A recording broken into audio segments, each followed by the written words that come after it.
Olá, amigos da Novo Tempo, sejam bem-vindos ao Bíblia Fácil, o seu programa semanal de estudo da Bíblia. Nós estamos aqui nos estúdios da Novo Tempo, na cidade de Jacareí, em São Paulo, com um grupo de 10 amigos que nós convidamos para essa que será a última temporada do estudo do Apocalipse. Em algumas semanas eu vou dizer para vocês qual será a nova temática do programa e, por certo, você vai gostar de continuar aprendendo da Palavra de Deus. Hoje vamos estudar o capítulo 15 de Apocalipse e o tema desse capítulo, as últimas 7 pragas. Quando cairão essas pragas? Sobre quem elas serão derramadas? São perguntas que hoje nós iremos responder. Por isso, tome sua Bíblia, se junte a esse grupo e venha participar desse estudo que pode abrir nossa mente e ajudar na compreensão dos eventos finais da história desse mundo. Aqui já estamos todos prontos para começarmos o programa, mas antes de abrirmos a Palavra de Deus, eu queria convidar você em casa e o grupo aqui no estúdio para que nós orássemos pedindo a bênção de Deus para o estudo de mais um tema do Apocalipse. Pai Santo, muito obrigado por estarmos juntos mais uma vez, aprendendo da Tua Palavra. Obrigado, Senhor Deus, pela Bíblia que nós temos, pela liberdade religiosa que gozamos nesse país. E agora, ao estudarmos mais um tema, suplicamos a Tua bênção para que nós possamos compreender as verdades ensinadas no Apocalipse. É a nossa oração, em nome e por amor de Jesus. Amém. Abra a sua Bíblia em Apocalipse capítulo 15 e eu queria convidar você a nós lermos então o primeiro verso desse capítulo. Na semana passada estudamos sobre a pregação da verdade presente, as 3 mensagens angélicas, e afirmamos que esta mensagem seria a última a ser pregada antes da volta de Jesus. E antes que Jesus volte, 7 pragas serão derramadas sobre a terra. E o capítulo 15 de Apocalipse, verso 1, diz assim: Vi no céu outro sinal, grande e admirável, 7 anjos com os 7 últimos flagelos, pois com estes se consumou a cólera de Deus. Você entende por que essas pragas serão derramadas sobre a terra? Porque com estas pragas se consumará a cólera, a ira de Deus. Como assim a ira de Deus vai se consumar? Deus vai punir os impenitentes, aqueles que não se arrependeram, aqueles que praticaram a maldade. Eles não aceitaram o plano da salvação. Agora então o que eles vão receber são os juízos de Deus. Deus fez toda a advertência necessária. Lembra quando estudamos a respeito do toque das 7 trombetas, nos capítulos 8 e 9 de Apocalipse? Se você olhar aonde são tocadas as trombetas, você vai perceber uma íntima relação com o mesmo local onde as pragas são derramadas. E por que há esta relação? Deus, através das trombetas, advertiu. E quem não aceitou a advertência dos juízos, agora receberá as pragas. É por isso que há uma similaridade muito grande entre elas. Em que momento cairão estas pragas? Vocês se lembram que nós falamos que Jesus, nesse exato momento, ele está no santuário celestial, realizando uma obra de intercessão? A obra de Cristo no santuário celestial, ela se dividiu em 2 fases. Desde a ascensão dele até o ano 1844, ele atuou como sacerdote. Ele era apenas intercessor. Mas do dia 22 de outubro de 1844 para cá, ele continua atuando como advogado, mas ele agora também é juiz. Estão lembrados de semana passada a mensagem do primeiro anjo? Chegou a hora do seu juízo. Essa primeira mensagem angélica aponta para 1844, para a profecia das 2.300 tardes e manhãs. Então, Cristo estava no santuário até o fechamento da porta da graça. Mas quando terminou o juízo e a porta se fechou, ele sai do santuário. E quando Jesus deixa o santuário, o que é que acontece? Olha agora para o capítulo 15, olha para o verso 8. O santuário se encheu de quê? Fumaça, procedente da glória de Deus e do seu poder, e ninguém podia penetrar no santuário enquanto não se cumprissem o quê? Os 7 flagelos dos 7 anjos. Quando Cristo deixa o santuário, lá fora tem 7 anjos esperando por ele. Ele enche a taça desses anjos e dá a seguinte ordem: ide agora e derramai essas taças sobre a terra. Então um anjo após o outro sai e começa a derramar as taças. Quando cai a primeira taça, Jesus não mais está no santuário. E como Cristo terminou seu ministério no santuário, os casos já foram decididos, ou para a salvação ou para a perdição. É por isso que nós chamamos esse momento de o fechamento da porta da graça. Quem está salvo está selado, não recebe a praga. Quem está perdido é eternamente condenado e vai receber agora as pragas que nós vamos estudar. Pastor, eu vou perguntar agora, porque talvez vai até responder ou não dá tempo depois, mas nessas pragas, porque quando fala sobre a terra, normalmente fala toda a terra, um terço da terra, um terço de alguma coisa, e aqui fala sobre a terra. Será então uma praga que acontece em toda a terra, parte da terra, e se todas as pessoas, se vai morrer ou se morre todos os ímpios nessas pragas? E por último, não sei se dá para... quanto tempo vai durar essas pragas? Seria a minha última pergunta. Com relação ao tempo, nós sabemos que elas serão sucessivas. Porque quando chegarmos na 5ª praga, você vai perceber que os homens estão sofrendo as consequências ainda da primeira praga. Então, quando o anjo derrama a 5ª, eles blasfemam contra Deus, porque ainda estão sofrendo consequências da primeira. Isso dá a ideia da sequencialidade.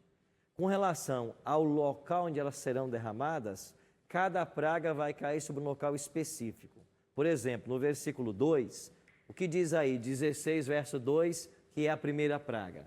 O primeiro anjo derramou a sua taça pela terra, ele usa a expressão pela terra, e aos homens portadores da marca da besta e adoradores da sua imagem sobrevieram úlceras malignas e perniciosas. Qual é a primeira praga? É um tipo de úlcera que vai coçar e doer, e as pessoas vão sofrer a dor dessa praga. Quem irá sofrer? Nenhum justo, porque os justos não recebem nenhuma praga. Todos os ímpios também não, porque as pragas não serão universais. As pragas são locais. E por que não serão universais?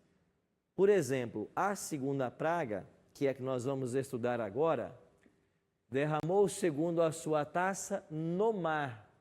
E o que aconteceu? O mar se tornou em sangue como de morto e morreu todo ser vivente que havia no mar. Ainda que a Bíblia diga que ela foi derramada no mar e que morreu todo ser vivente porque a água virou sangue, nós temos que supor que não é universal. Porque se o planeta Terra é composto por 3/4 de água e o oxigênio do planeta é devido à evaporação dessas águas do oceano, se todos os oceanos transformassem-se em sangue, não haveria oxigenação no planeta e a humanidade inteira morreria em algum tempo. Mas não é esse o quadro que a Bíblia pinta. Nós lemos lá em Apocalipse 6, estão lembrados? Quando Jesus voltar, o céu vai se enrolar como um pergaminho e os ímpios vão fugir da volta dele. O quadro que há aí na Bíblia é que os ímpios estarão vivos até lá. Pode ser que um ou outro, pela fraqueza e debilidade, pela idade ou doença, com o agravamento das pragas, eles morram. Mas a grande maioria vai estar viva até a volta de Jesus. Com isso a gente conclui que elas são locais e não são universais. Então a primeira praga, úlceras malignas e perniciosas. Segundo, alguma parte dos oceanos vão se transformar em sangue. Sangue literal. Lembra do Egito? Não foi literal a praga no Egito? O rio Nilo não transformou-se em sangue? Aquilo não foi uma imitação, não parecia sangue, era sangue de fato. Então a praga, ela é um ato sobrenatural de Deus. A Bíblia chega a chamar de o ato estranho de Deus. Por que é um ato estranho? Porque Deus não tem prazer na morte do ímpio, mas deseja que todos se salvem e alcancem o arrependimento. Terceira praga, Apocalipse, capítulo 16, agora vamos para o versículo 4 em diante. Derramou o terceiro a sua taça nos rios e nas fontes de águas, e se tornaram em sangue. Então ouvi o anjo das águas dizendo: Tu és justo, tu que és e que eras o santo, pois julgastes estas coisas, porquanto derramaram sangue de santos e de profetas, também sangue lhes tem dado a beber, são dignos disso. E ouvi do altar que se dizia: Certamente, ó Senhor Deus Todo-Poderoso, verdadeiros e justos são os teus juízos. Aonde cai a terceira praga? Sobre as fontes das águas, nos rios, água potável. E esta água potável transforma-se em sangue. Se fosse essa uma praga universal e não tivéssemos água, quantos dias duraria a humanidade? Poucos dias. Mas não é esse o quadro que a Bíblia pinta na volta de Jesus. Isso nos leva à conclusão lógica de que a praga tem que ser local. Agora, por que é que Deus vai transformar água potável em sangue? O anjo está explicando. Porque eles derramaram sangue de apóstolos e profetas. Eles são dignos de beber sangue. E no desespero, os ímpios vão beber sangue.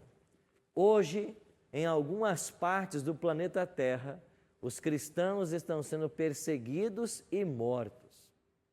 Estão sendo até crucificados, porque eles seguem a Cristo e por isso estão pagando um alto preço. Agora, quando for derramada a terceira praga e o ímpio estiver com sede, no seu desespero, ele vai beber sangue. E o anjo da terceira praga está dizendo: beba, você é digno disso, porque você derramou sangue de santos, sangue de apóstolos e profetas. Você perseguiu e matou quem era inocente, derramou sangue, agora beba sangue. Você entende por que com as pragas a ira de Deus se consuma? Não é hoje uma injustiça, a intolerância? A gente não se revolta diante de quadros como esse, onde pessoas são mortas por sua fé religiosa? Pois esses assassinos estão com seu juízo apontado. E na terceira praga, eles vão pagar por esse sangue que derramaram. E no fogo, eles serão destruídos pelos pecados que cometeram. Caroline? Pastor, no tempo desses flagelos, é depois que a porta da graça se fecha. Porque, na verdade, quando Jesus volta, os ímpios, eles dizem: quem pode suportar a ira do Cordeiro? Então, eles conhecem Jesus. Eles sabem. Nesse tempo aqui, eles vão conseguir aprender sobre Deus da forma... Não, porque lembra que nós damos semana passada que os 3 anjos pregaram as 3 mensagens angélicas? Cumpriu-se Mateus 24:14, o mundo foi evangelizado. Então, as 3 mensagens angélicas, elas são o último apelo de Deus à humanidade. Quem rejeitou aquelas mensagens, a porta se fechou, ele não tem mais oportunidade de salvação. E pode ser que muitos destes, durante as pragas, cairão no tremendo remorso e começarão a ver o erro que eles cometeram, a besteira que fizeram, mas agora é tarde demais. Então Deus tem um tempo de arrependimento. É por isso que eu volto a enfatizar. A Bíblia é clara em dizer: hoje, se ouvirdes a sua voz. Amanhã eu vou pensar. Amanhã não pertence a você e nem a mim. Hoje, se ouvirdes a sua voz. Lembra de Jesus ao pé do sicômoro onde estava Zaqueu? Zaqueu, desce depressa. Me convém ficar em tua casa. A salvação na Bíblia é dinâmica sempre. Desce depressa. Hoje, se ouvirdes a sua voz. Vamos então à próxima praga, quarta, versos 8 e 9. O quarto anjo derramou a sua taça sobre o sol, e foi-lhe dado queimar os homens com fogo. Com efeito, os homens se queimaram com intenso calor e blasfemaram o nome de Deus, que tem autoridade sobre esses flagelos, e nem se arrependeram para lhe dar glória. Por que é que não se arrepende? Porque o Espírito Santo não está mais com ele. Porque quando se fechou a porta da graça, o Espírito Santo deixou o ímpio completamente entregue às forças satânicas. Agora, eu queria que você pensasse o que vai acontecer com esse planeta nessa ocasião. Se hoje, com toda a ação divina e do Espírito Santo, se hoje o Espírito está trabalhando para frear a pecaminosidade e você ouve de um pai que mata a esposa, joga 2 filhos pela janela do 14º andar e depois pula. Se isso está acontecendo hoje, o que não vai acontecer quando o Espírito Santo for retirado da terra? Se hoje um pai tem coragem de matar filhos, se filho mata pais, se irmão mata irmão, o que não vai acontecer quando o Espírito sair do ímpio completamente e eles forem entregues aos demônios? As piores atrocidades vão acontecer. E Deus tem que punir essa geração para o bem do universo. E então o sol será aquecido. Hoje já se fala em aquecimento global e alguns estão dizendo já é o princípio das pragas. Mas naquele tempo o sol vai atingir a uma temperatura que vai queimar a pele dos homens. E essa queimadura arderá com intenso calor. Mas o que acontece? Nem assim eles se arrependem. Por quê? Porque não há mais essa oportunidade. E chegamos à quinta praga. Lembra que eu falei para vocês de que as pragas são sucessivas? Olha o que diz o quinto anjo. O quinto derramou a sua taça sobre o trono da besta, cujo reino se tornou em trevas. E os homens remordiam a língua por causa da dor que sentiam e blasfemaram Deus do céu, por causa das angústias e das úlceras que sofriam, e não se arrependeram de suas obras. Percebe que quando cai a quinta praga, eles também reclamam da primeira, das úlceras? Isso mostra que as pragas são sucessivas. Dentro de quanto tempo elas cairão? Nós não sabemos ao certo. Parece que isso não está muito claro ainda. E eu queria chamar a atenção de vocês para a sexta praga, e nós vamos nos deter um pouco mais nela. Derramou o sexto a sua taça sobre o grande rio Eufrates, cujas águas secaram, para que se preparasse o caminho dos reis, que vem do lado do nascente do sol. A quinta praga é derramada sobre o rio Eufrates. E aqui nós temos um pouco de simbologia nas pragas. O rio Eufrates era um rio que existia lá na Palestina. Claro que nos tempos bíblicos ele era muito mencionado, lembra? O rio Tigre e o Eufrates.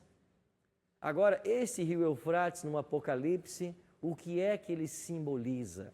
Nós, para entendermos esta praga, nós temos que fazer a relação desse rio com a cidade de Babilônia. Babilônia havia sido construída na Mesopotâmia. E a palavra Mesopotâmia quer dizer mesos, entre, e potames, rios. Então, Mesopotâmia é uma faixa fértil de terra entre o Tigre e o Eufrates. E na Mesopotâmia foi construída a cidade de Babilônia. Esta cidade, na antiguidade, foi a glória das nações, a mais extraordinária cidade. E no seu período clássico, teve como líder um homem chamado Hammurabi. E vocês que estudam direito já ouviram falar do Código de Hammurabi, porque é o primeiro código de leis que nós temos conhecimento. E esse rei Hammurabi, da Babilônia, preparou inclusive algo dessas leis num grande bloco de granito, que hoje pode ser visitado no Museu do Louvre, na França. Lá está o Código de Hammurabi. É um granito preto, escrito aí o Código de Hammurabi. Este é o período clássico da Babilônia. Hammurabi foi o grande nome. Mas no período neoclássico, assume o poder um homem chamado Nabucodonosor. Quando Nabucodonosor torna-se rei da Babilônia, ele começa uma obra de estruturação da cidade para torná-la a capital do mundo. E ele vai construir aí o que nós chamamos os Jardins Suspensos da Babilônia, uma das 7 maravilhas do mundo antigo. Nabucodonosor trouxe para a Babilônia vegetações da terra de uma de suas esposas. E lá ele preparou um jardim para agradar essa esposa. Havia um sistema de irrigação onde a água ia até o jardim, no alto das muralhas. E por muito tempo essa cidade foi a glória das nações. Mas havia um momento em que essa cidade chegaria ao seu fim, porque ela escravizou o povo de Deus por 70 anos. E o profeta Isaías e o profeta Jeremias, eles vão dizer como que Babilônia cairia. Jeremias, no capítulo 45, verso 1, diz que o libertador do povo de Deus seria Ciro. E eu queria que você lesse esse texto comigo, para ficar bem claro em sua mente a extensão desta praga. Isaías, capítulo 45, dê uma olhadinha no primeiro verso. Olha o que profetizou Isaías. Isaías 45, 1, página 494. Página 494. Assim diz o Senhor ao seu ungido, a Ciro, a quem tomo pela mão direita para abater as nações ante a sua face e para descingir os lombos dos reis e para abrir diante dele as portas que não se fecharão. Como se chamava o libertador do povo de Deus? Ciro. Essa profecia foi dada 150 anos antes do nascimento de Ciro. O profeta já disse: vocês vão para cativeiro, mas depois de 70 anos em cativeiro, Deus vai levantar um homem chamado Ciro. Ele será o libertador. Nós iremos para o intervalo e quando voltarmos, vamos entender como que Ciro libertou o povo da Babilônia e qual é a relação dessa história com a 6ª praga. Não saia daí, voltamos em instantes.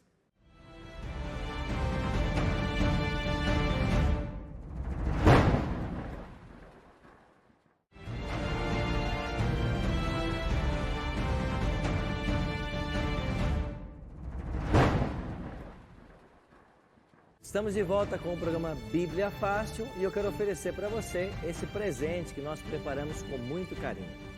Essa revista do Apocalipse contém todos os 18 temas que aqui estamos estudando. É um presente da Novo Tempo para você. Você pode solicitá-la através do telefone 0 operadora 12 21 27 3121. Lembre-se de ligar em horário comercial. Você pode também solicitar por WhatsApp. O WhatsApp para você pedir essa revista, e é exclusivamente para pedir essa revista, é 12 98100 1615. Repetindo, 12 98100 1615. Se você preferir, acesse a página do programa na internet, novotempo.com/Bíblia Fácil, preencha ali um formulário de solicitação com seus dados postais e nós vamos enviar essa revista para a sua casa. Num prazo de 15 a 20 dias ela vai estar chegando e você pode acompanhar todo o conteúdo aqui da TV através dessa revista. É um presente da Novo Tempo para você.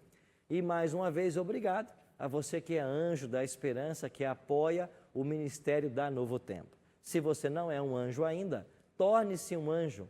Acesse aí anjosdaesperança.com.br. Falamos há pouco a respeito da 6ª praga. E a 6ª praga será derramada sobre o rio Eufrates, cujas águas vão se secar, preparando o caminho para os reis que vêm do Oriente. É o que diz o Apocalipse. Agora, para entender a 6ª praga, temos que voltar ao 6º século antes de Cristo, quando existia a Babilônia e o rio Eufrates. Em Babilônia estava o povo de Deus, escravizado por 70 anos. E Isaías havia dito que o libertador do povo de Deus seria um homem chamado Ciro. Então, no capítulo 45, verso 1 de Isaías, foi dado o nome. Agora, volta 2 versos. Em Isaías 44, 27 e 28, Isaías 44, 27 e 28, aparece aí a estratégia que Ciro usaria para derrotar a Babilônia. Qual foi a estratégia? Isaías 44, 27. Que digo à profundeza das águas, seca-te, e eu secarei os teus rios. Qual foi a estratégia que Ciro usou? Secar os rios. O rio Eufrates cortava a cidade de Babilônia na diagonal. O que fez Ciro? Ele desviou as águas do rio numa outra direção. E quando as águas baixaram, ele entrou com seus soldados marchando pelo leito do rio. Heródoto, o pai da história, diz que ele entrou marchando com as águas batendo na altura das coxas. E os portões que impediam o acesso à cidade estavam todos abertos. Lembra que o capítulo 45, 1 disse, eu iria diante dele e abrirei as portas que não se fecharão? Foi ato divino o abrir aquelas portas. E numa noite em que o neto de Nabucodonosor, chamado Belsazar, estava dando uma festa para 1000 convidados, foi nessa mesma noite que Ciro chegou em Babilônia e derrotou a cidade. Ciro escreveu essa história no cilindro de Ciro, que hoje é uma descoberta da arqueologia e se encontra no Museu Britânico, em Londres. E nesse cilindro, Ciro disse que esse acontecimento se deu em 13 de outubro de 539 a.C. Caiu Babilônia, secando o rio Eufrates. Agora chegamos à 6ª praga. O que acontece com a 6ª praga? É derramada sobre o rio Eufrates. Para quê? Para preparar os reis que vêm do nascente do sol, do Oriente. Logo, essa história e Ciro é um tipo de Cristo. Assim como Ciro secou o rio para vencer Babilônia, Cristo vai secar o Eufrates em termos espirituais para vencer a Babilônia espiritual. É por isso que o segundo anjo de Apocalipse 14, 8, que estudamos semana passada, diz o quê? Caiu a grande Babilônia. Então Cristo vai tirar aquilo que alimenta a Babilônia. E eu pergunto, o que é que alimentava a grande Babilônia nesse tempo do fim? Não era o apoio político que foi dado através dos Estados Unidos? Não foi a junção da igreja e do Estado que proclamaram 2 decretos contra o povo de Deus, vistos no capítulo 13? E por que é que o rio seca? Porque esse apoio que era dado para a Babilônia, ele agora será tirado. E sabe o que acontece nesse momento? Os ímpios, que até então apoiavam Babilônia e a seguiam, esse movimento, esse ecumenismo que era contra o povo de Deus, eles percebem que eles foram enganados. E ao perceberem que eles estão enganados, eles vão voltar-se contra os líderes religiosos. Para quê? Para os matar. Com qual acusação? Vocês nos enganaram. Vocês nos apresentaram a mentira. Vocês nos ensinaram aquilo que não estava na Bíblia. E agora nós estamos perdidos porque acreditamos em vocês. Na semana que vem, quando estudarmos sobre a queda da grande meretriz, que é Apocalipse 17, você vai perceber que em dado momento do capítulo 17, os reis que apoiavam a meretriz, eles vão se voltar contra ela e vão matá-la. Por quê? Porque os ímpios realmente ou finalmente percebem que eles foram ludibriados, só que tarde demais. Então o secamento do rio Eufrates é a tirada do apoio de Babilônia e a preparação das condições políticas e sociais para a vinda dos reis do Oriente, que no Antigo Testamento era Ciro, mas ele agora é um tipo de Jesus Cristo. Então, quem são os reis do Oriente na sexta praga? Cristo e seus anjos. Então, o caminho está sendo preparado para que Jesus venha com todos os anjos. Então, quando cair a sexta praga, nós estamos no limiar do aparecimento de Jesus nas nuvens dos céus. E, de fato, caída a sexta praga, restará apenas a última. Agora, mais um detalhe da sexta praga, versos 13 e 14. Quando seca-se o rio Eufrates, o que viu João?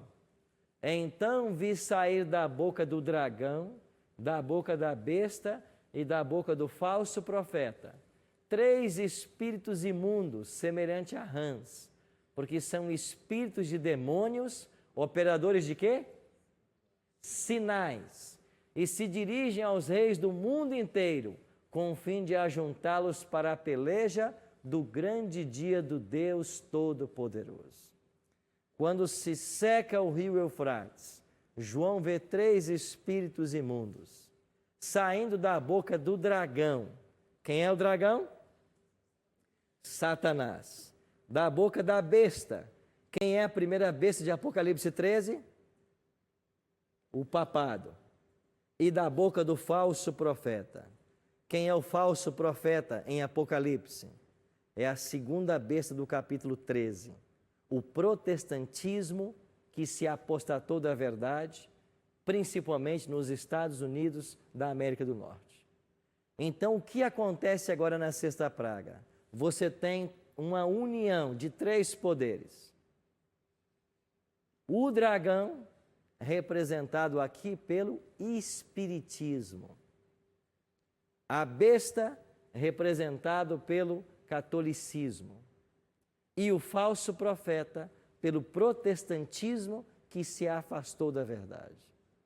Esses 3 espíritos vão se unir e eles vão se preparar agora para a última batalha, que no Apocalipse é chamada de Armagedon. Eu acho que essa expressão vai aparecer justamente aí no verso 15, não é isso? 16, 15, o que diz aí? 16. Então se ajuntaram no lugar em que hebraico se chama Armagedon. Então o que é a batalha do Armagedon que tanto falam? É essa confederação do mal com esses espíritos imundos. E por que eles são 3? Porque você tem aqui uma falsa trindade. Se de um lado você tem Deus o Pai, Deus o Filho e Deus Espírito, deste lado você tem uma falsa trindade. E agora eles vão se ajuntar para a última batalha chamada de Armagedon. Que batalha é esta? Já está vencida por Cristo. De fato, o que está acontecendo aqui é o desespero satânico, porque não há mais saída. E quando eles se preparam para essa batalha, num lugar que se chama Armagedon, e nós já falamos de que Babilônia é a confusão religiosa dos dias atuais, cai a 7ª praga. E o que é a 7ª praga? Derramou o 7º a sua taça pelo ar, e saiu grande voz do santuário, do lado do trono, dizendo o quê? Feito está.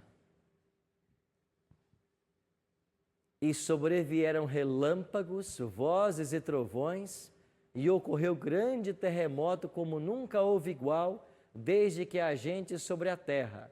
Tal foi o terremoto grande e forte. Quando do céu for proclamada a frase, feito está, terminaram os juízos, virá um grande terremoto, qual nunca houve na história do planeta Terra. E esse terremoto certamente vai derrubar todas as obras que os homens construíram. E sabe o que mais diz o texto sagrado? que a grande cidade se dividiu em 3 partes e caíram as cidades das nações. E lembrou-se Deus da grande Babilônia para dar-lhe o cálice do vinho do furor da sua ira. E todas as ilhas fugiram, e os montes não foram achados. E também desabou do céu sobre os homens grande saraivada, com pedras que pesavam cerca de 1 talento. Por causa do flagelo das chuvas de pedras, os homens se blasfemaram de Deus, porquanto o seu flagelo era sobremodo grande. Quais são os sinais que estamos vendo aqui? Os sinais que antecederão a volta de Jesus.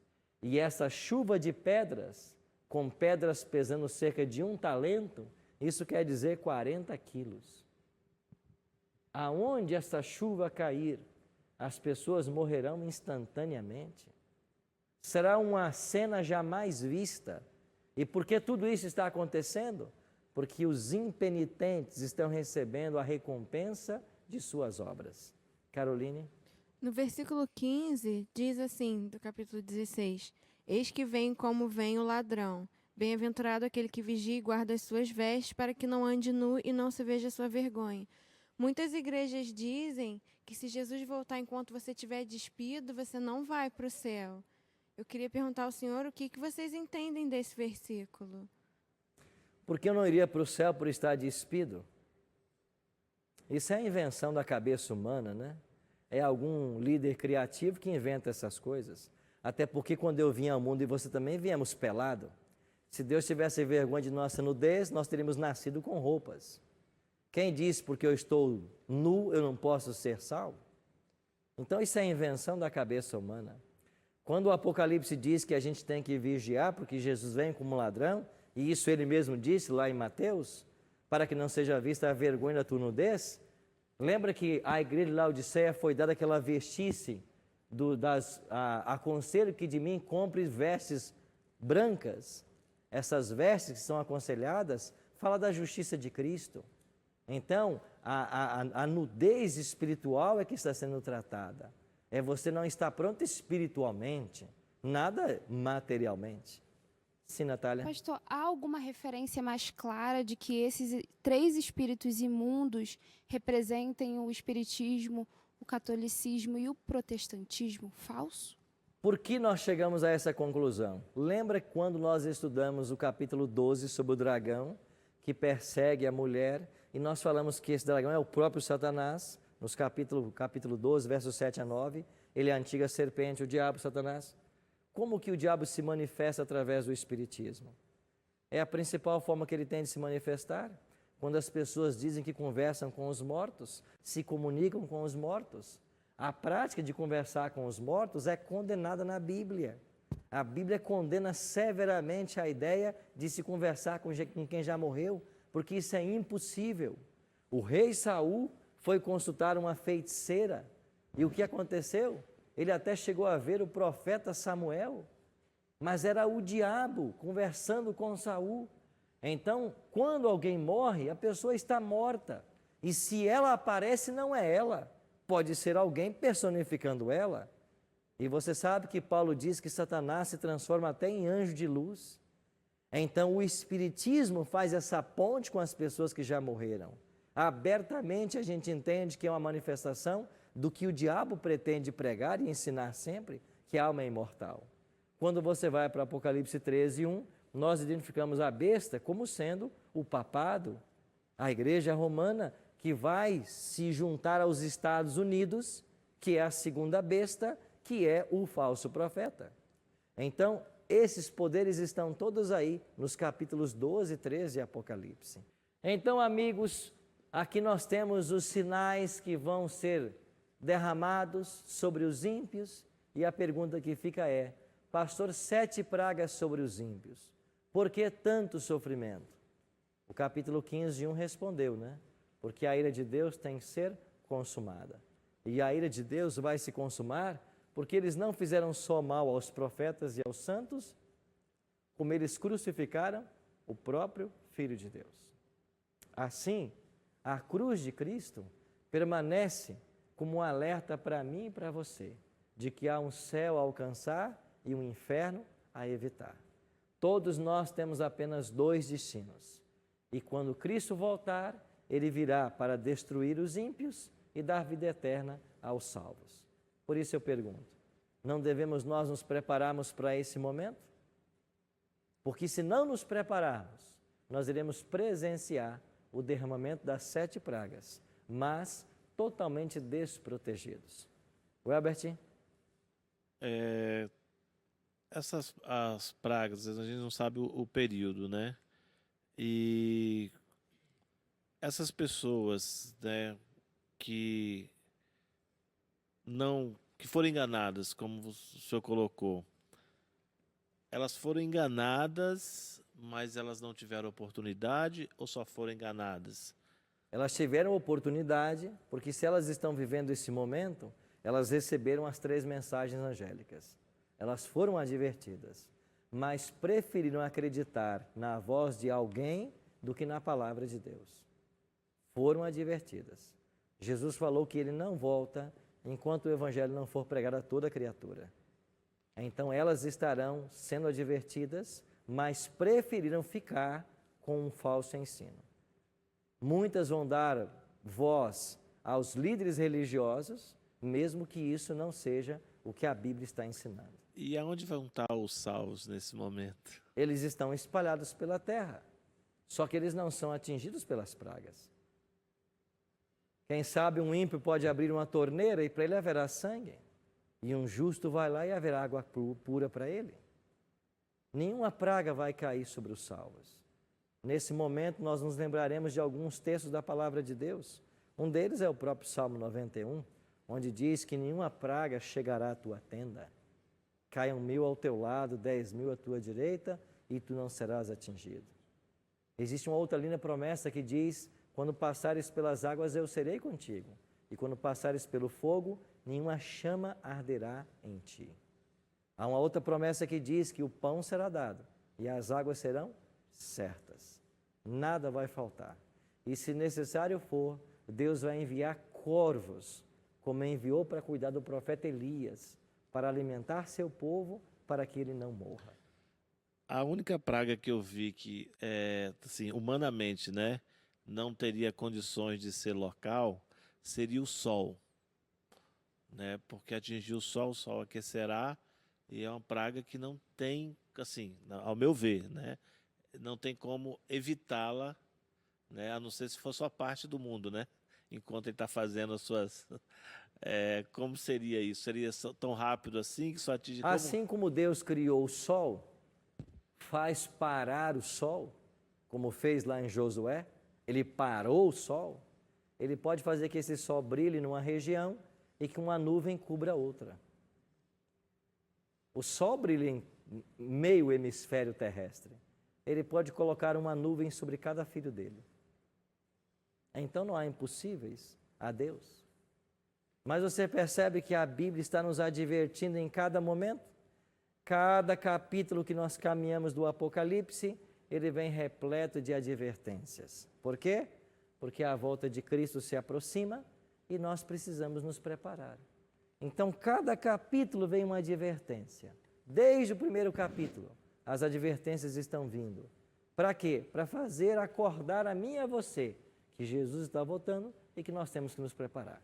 Cacai? Eu quero só dar um exemplo do que o senhor falou para o colega, que lá onde eu moro, em Sombrio, tem o morro mais alto, onde ficam as torres das antenas de rádios e TVs. Eu consigo ver praticamente 12 cidades lá embaixo. E é incrível, né? Eu olho para o meu lado esquerdo aqui, eu consigo ver Maracajá, Araranguá, Morro dos Conventos, Arroio do Silva, aqui na minha frente, Sombrio, Gaivota, Passo e Torres. E é incrível o que o senhor colocou, o que Deus realmente pode fazer. Tem municípios que estão nublados. E, de repente, lá, outro município, tu vê o sol brilhando naqueles municípios. Então, para te ver o quanto realmente isso que o senhor colocou é verdade. Porque hoje temos as nuvens que encobrem a força do sol. E Deus vai usar de alguma forma. Para quê? Para beneficiar seu povo. Assim, amigos, nós podemos ter apenas uma segurança. Jesus está voltando e eu e você precisamos fazer o devido preparo para recebê-lo. Só nos restam 2 caminhos. Se nós nos prepararmos, estaremos protegidos pelo Senhor no tempo das pragas. E quando Ele voltar, receberemos a coroa da vida eterna. Se não nos prepararmos, seremos atingidos por essas pragas, não sei quantas delas, mas algumas será atingido. E finalmente virá a destruição eterna. E você que nos assiste também tem o mesmo destino, ou salvação ou perdição. Não há meio termo. Em questões religiosas, ou você aceita ou você rejeita. Ou Cristo é o Senhor do teu coração, ou então o diabo será. Por isso, enquanto ouviremos essa música agora, que vai falar a respeito da volta do Senhor, eu queria que você pensasse. Se Jesus viesse hoje, você estaria pronto? Ou como lemos no Apocalipse, você seria pego de surpresa como por um ladrão? Pense nisso, enquanto ouviremos agora essa música.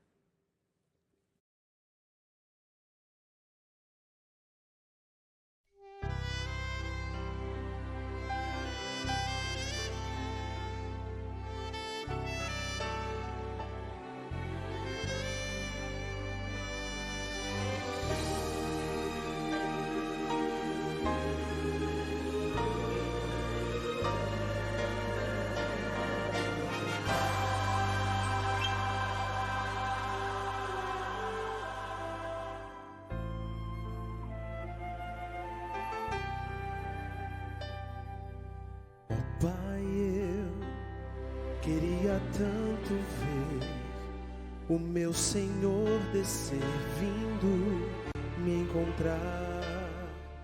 Eu posso até imaginar a refulgente glória do Senhor Jesus, transpondo as brancas nuvens do mais puro azul, onde nem sul nem norte existirá, e em meio às lágrimas, sorrisos de alegria e de prazer. Eu que era cego agora posso ver, contemplar, enfim. Por isso eu canto glória, glória, glória ao autor da minha fé. Glória,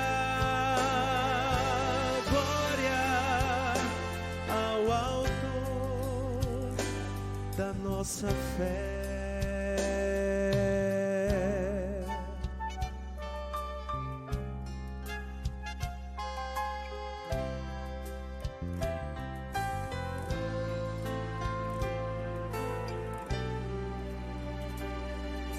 Ó Pai, eu queria tanto ouvir o som que vai abrir o encontro triunfal, rever amigos que um dia em Cristo foram feitos meus irmãos, e agora sim podemos dar as mãos, pois temos todos somente um só Senhor,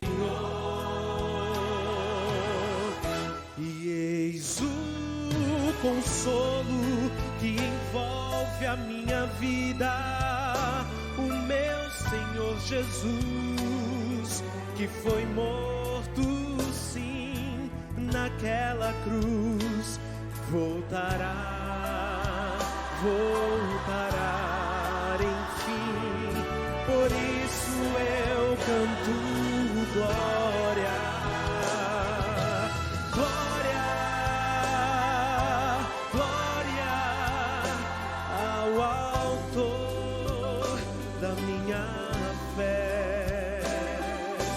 glória,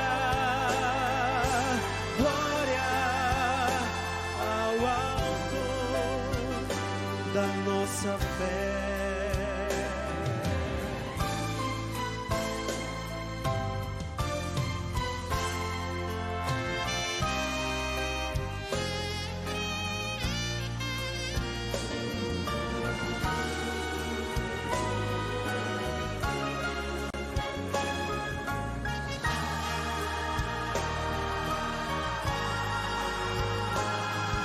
Glória ao Senhor, glória ao Senhor, glória ao Senhor, o autor da minha fé.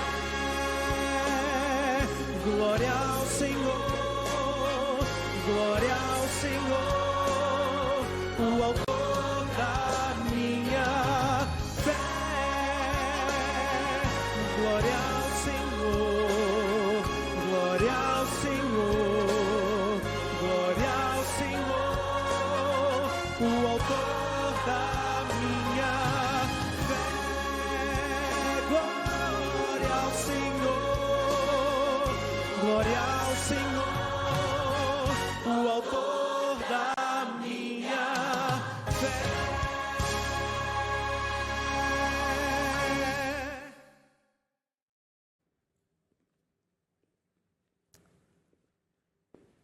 Queria terminar lendo 2 versos da Palavra de Deus escritos pelo apóstolo Pedro. Na sua segunda carta, capítulo 3, no versículo 9, Pedro escreveu: Não retarda o Senhor a sua promessa, como alguns a julgam demorada. Pelo contrário, Ele é longânimo para convosco, não querendo que nenhum pereça, senão que todos cheguem ao arrependimento. Verso 10, virá, entretanto, como ladrão. Deus não deseja que ninguém se perca, mas Ele virá como ladrão. E por que virá como ladrão? Porque Ele virá no momento em que muitos não o esperam. E por que não o esperam?